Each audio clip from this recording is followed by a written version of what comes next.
All right, guys, welcome back. This is Qatar. As you can see, the classroom is stark empty.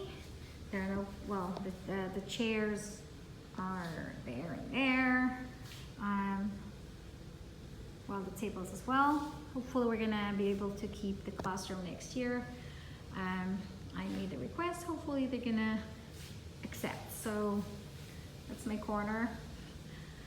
All right, so for today's class, I'm going for some literary devices.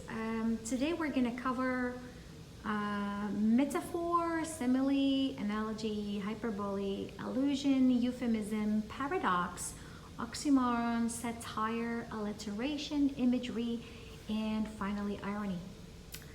All right, so these are what we call literary devices. These are devices that help the reader convey meaning and makes his or her work way much better.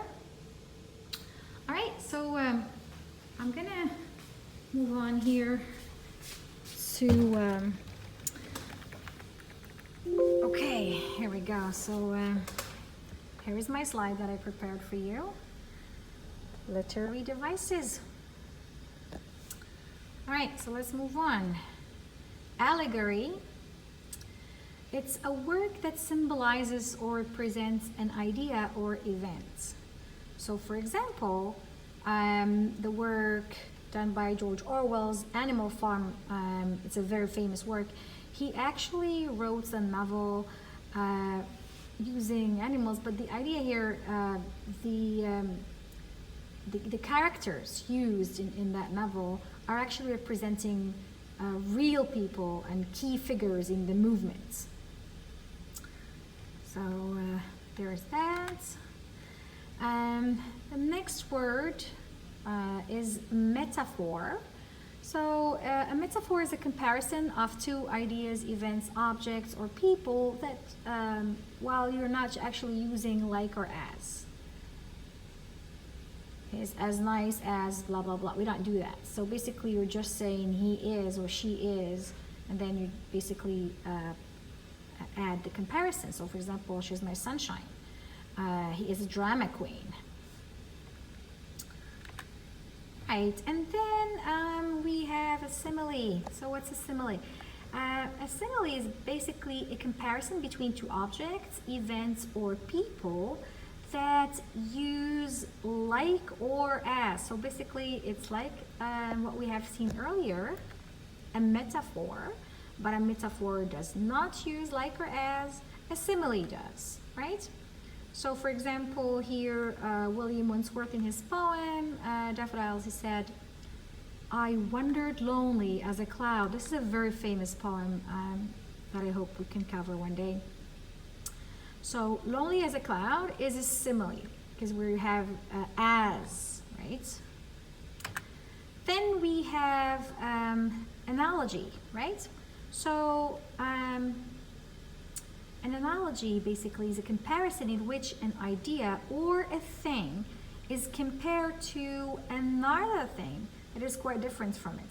So we draw a parallel between different ideas, people, things, or events.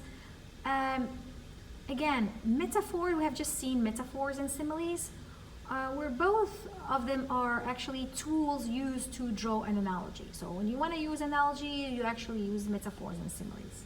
Think of it as an umbrella that contains metaphors and similes, right? So in William Shakespeare's Romeo and Juliet, Juliet has been compared to a rose. So he said, that which we call a rose by any other word would smell as sweet. So again, the comparison done by Romeo is that Juliet is a rose. Maybe to suggest she's beautiful or smells good.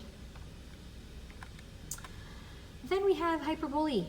So what's a hyperbole? It's a statement that is obviously exaggerated. It's intentionally exaggerated, in fact. So for example, if you say something like, I have a million things to do, it's actually a hyperbolic statement because you actually really cannot have a million things to do at once. Like, it's not in your to-do list, so it just doesn't make sense. Or I'm ready to eat a house. You're trying to say that you're really hungry, but you can't really eat a house worth of food or something. Okay, and then we have allusion. All right, so basically an allusion is an indirect reference to a person, place, thing, event, or idea. Now, lately we have the hashtag I can't breathe or hashtag Black Lives Matter. Both of these, they are allusion to what's going on lately with George Floyd and police brutality. So these are allusions that denote to something else, to especially an event. In this case, it's an event. And someone, a person. I can't breathe. The connection is to Mr. Floyd, George Floyd. All right, euphemism. So euphemism is a less provocative or mild term used in place of a more explicit or unpleasant one. So think of it, for example, if you say to someone, if you want to fire someone and you really don't want to use the word you're fired, you want to be more polite, you want to be considerate of someone else. So you say something like, I have to let you go. So it's a euphemism expression for firing someone. Or, for example, if you use the word correctional facility, it's another way to say jail or prison. You're just not trying, well, you're trying not to be, you know, like you don't want to use these words. You want to be more polite. Or if, let's say, for example, someone just farted and you don't want to use the word fart in front of people. If you think it's vulgar, it's inappropriate, you probably want to use something like to break wind. You can say someone just broke wind. So broke wind would be a more polite way of saying that someone just farted. Then we have a paradox, which is basically a self-contradictory statement. It's an apparent contradiction that, upon further unraveling, may contain truth used for effect on the reader. So it's two words that just like the word doesn't make sense. It's just like contradictory in itself. But then again, after further reflection, it unravels that there is truth to that expression. So, for example, Hamlet said, "I must be cruel to be kind."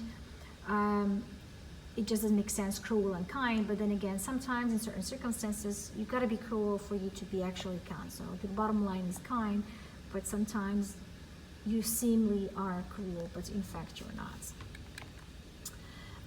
An oxymoron is pretty much similar. It's a pairing of seemingly contradictory terms used to convey emphasis or tension. So it's similar to what we have just seen, but in this time, in this context, and for oxymoron, it's more to emphasize emphasis or tension.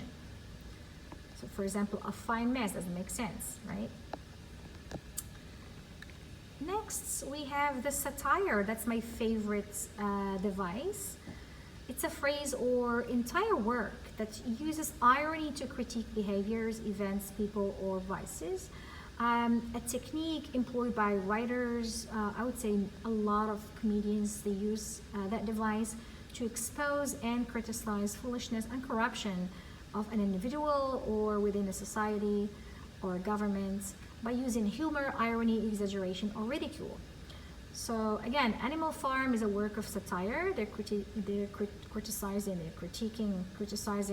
Stalinism and the politics of the Soviet Union. Famous comedians who use satire, that I love as well. It's Hassan Minhaj. There's John Oliver, Seth Meyers, Bill Maher, and Stephen Colbert.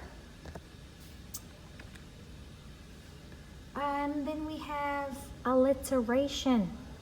By the way, I'm sorry I'm speaking fast. It's just I'm worried because I'm recording with my phone, and this is my second recording because I tried, and after 13 minutes it's kind of shut off and I lost all my video. So I'm trying to go a little bit faster.